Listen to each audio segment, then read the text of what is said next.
All right, again, finishing up with this abbreviated analysis, let's take a look now at the back arm, um, which also includes the hand, which positions the bat, of course.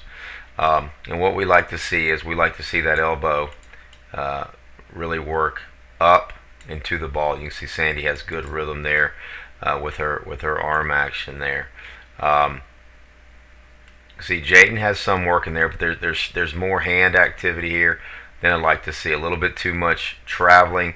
That's really caused more by the widening of the back elbow here to a certain degree, and then really here on her live swings, letting that bat kind of drop and get behind her.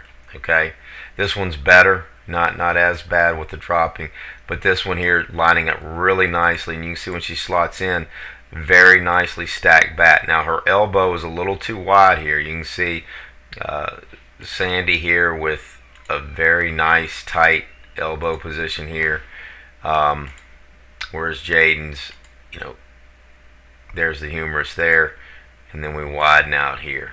Okay, but that's still overall a really good position, for a 13-year-old girl. So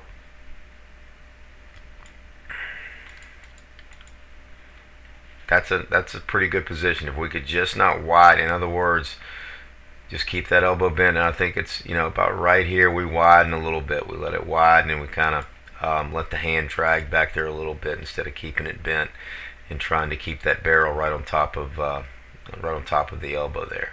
But that's a pretty good position there. I'm pretty happy with that. Okay, as we finish that throwing arm, you can see we want to get pretty close to extension through there, and then we want that top hand to pronate through. Okay, and that's not bad. Okay, or finish a little higher there, hand gets over the top, and we've been working on releasing that top hand a bit, and that's a pretty finish.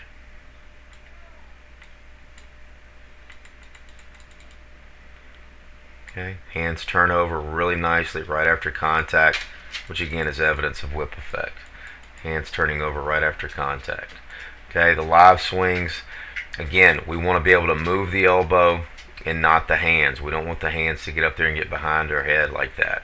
Okay, so we want to feel like the elbow works up into the ball, and again, it's really the humerus that's lifting and turning, but it feels like it's the elbow that we're moving. And the elbow is moving, obviously. It's just not at the elbow joint. But again, we're trapping the bat here because we're doing too much with our hands there. Okay, we're letting the bat get wrapped back behind our head there. Okay, this is outstanding. See how we do on the live swings.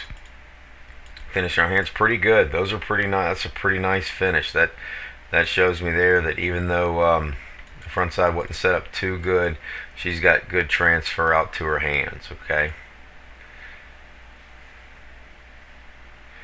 And again, eventually we've got to reduce some of that slide to the front. We got to get a little bit better, stronger front side, but some of that's carryover from her windmill pitching. Which again, the windmill pitching, lower half, teaching that with your hitters can be for the girls that have experience as windmill pitchers. If they can shrink that down and carry the same characteristics over to their lower half, can be a very helpful coaching cue. Okay, Jayden, so again, the back leg's got to load and go every time. Okay, we got to keep that front knee behind the front foot there. We want more tilt, less turn out of the shoulders. The elbow should work up into the ball, and less activity with our hands. Don't let that bat get there. The hands should kind of follow. If you watch Sandy there, you can see how the hands kind of follow that elbow straight down. The first move with your hands should be down, okay, before they flatten.